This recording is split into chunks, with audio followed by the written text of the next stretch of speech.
Well, hi there, Facebook. How are you? And good morning. Welcome to the weekend. The Donald Trump robe. My goodness, look at that, holding fast at $15,450. What a week it's been here on the Facebooks. You'd be amazed at the kind of letters you get from people when they realize you're selling a robe autographed by a potential future president, a figure who has become somewhat divisive, according to many, not unlike his counterpart over there in the Democratic Party. As many of you know, I've been waiting for a corresponding robe from Bill Clinton, or maybe a pantsuit from Hillary, or something I can auction off and return the favor with. Still waiting on that, but I just wanted to thank everybody who bid. Of course, the final bid I think we'll be done with it on Monday. And I might as well just say it. Look, I get it. $15,000 for a robe. It's kind of extraordinary. I don't know where it's going to wind up, but at this point, we're probably just talking to rich people, right? I mean, let's face it. And if you're a rich person and you can afford $15,000 for a robe autographed by Donald Trump, you know what else you need? You need a tax deduction. Right? You need a tax deduction. The robe, along with anything else purchased for the benefit of Mike Rowe, is 100% tax deductible. Just wanted to make that point crystal clear. 100%. Having said all that, today's the way I heard it. The idea for it came to me from a friend of mine named Sean McCourt. Sean's a guy who works in TV, who I've known forever. And he said, Mike, I've been listening to your podcast, and I love him. Why don't you do one on this guy? And he chunked it out for me, and I looked at it, and I said, you know something? I think this is good. It's called John's Portuguese Cousin. This is a guy 95% of you have heard of, I guarantee it. It aired originally over at mikerowe.com/podcast. That's where you go to subscribe to The Way I Heard It. You haven't done that yet, have you? That's heartbreaking, but one of these days you will, and then the whole universe is going to line up in a way that's going to make you and I all feel simpatico. But until then, I'll sit here and read you an old story. You ready? It goes like this. Herbie had a problem, and his problem was Bobby Fleischman. Bobby was the lead singer in a band that Herbie managed, a band that Herbie knew was destined for greatness. Herbie had handpicked the members himself, and they were all rock solid, including Bobby. The problem was this. Unlike the rest of the guys in the band, Bobby had insisted on keeping his original agent. Now, with his group on the brink of stardom, Herbie was not interested in sharing the band's profits with another agent. So Bobby had to go, and Herbie already had his replacement lined up, a 28-year-old unrepresented singer of Portuguese descent, a singer with a voice unlike anything Herbie had ever heard before. But Herbie had another problem. Bobby was close with his bandmates. If any of them smelled a rat, the band would very likely rebel, and Herbie knew from bitter experience just how quickly a tour could fall to pieces if the band wasn't gelling. So, Herbie orchestrated a hostile takeover, rock and roll style. He hired Bobby Fleischman's replacement, not as a singer, but as a roadie. As a roadie, Herbie figured that Bobby's replacement could observe every performance up close and personal and learn every song without arousing suspicion. But Herbie had yet another problem. Roadies were large, handy, hairy, and covered with tattoos. Bobby Fleischman's replacement was none of those things. He looked like a Native American teenager, stood about 5 feet, 7 inches tall, weighed in at barely 130 pounds. His features were slight, his long dark hair parted in the middle. Worse, he didn't know the first thing about the job.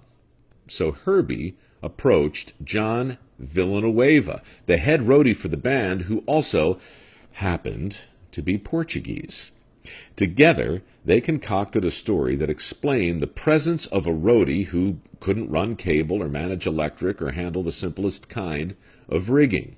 And that is how Bobby Fleischman's replacement in waiting became John Villanueva's Portuguese cousin. Stay with me. Rock and roll is a crazy, Machiavellian business, and I guess crazier plots have been hatched by crazier characters, but it's hard to imagine a bolder scheme leading to a grander result than the strange journey of John Villanueva's Portuguese cousin. The lad was a quick study, and after just a few months of touring with the band, he'd not only acclimated to life on the road, he'd sat through dozens of local sound checks and memorized most of the band's playlist.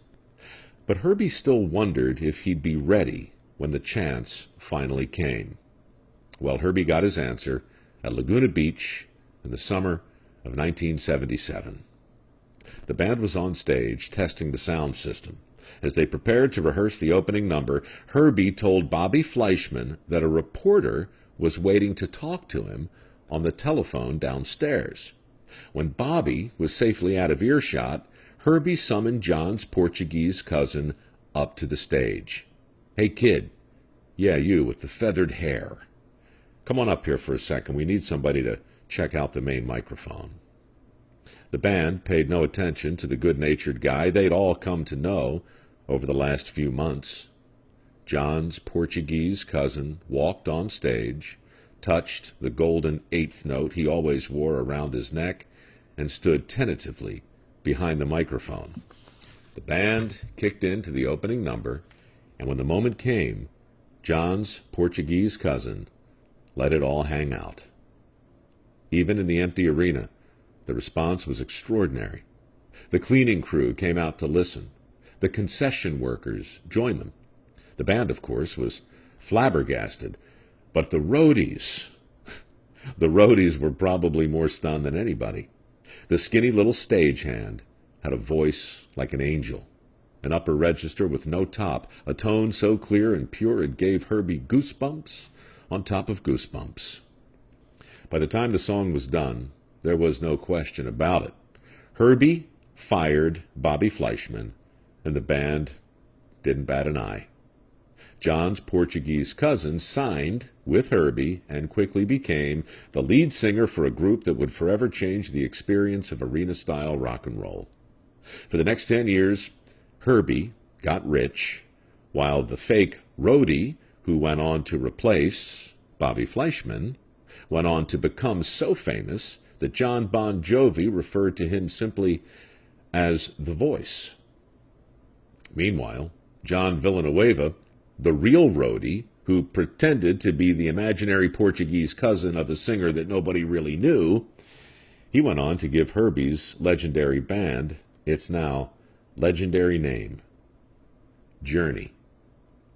As for Herbie Herbert, well, fate has a way of settling all accounts, and 10 years after replacing Bobby Fleischman, Herbie was fired. Yeah, you guessed it. Fired by John's Portuguese cousin, a singer you might know as Steve Perry. Proving once again, the wheel in the sky keeps on turning. Anyway, that's the way I heard it. I love that story.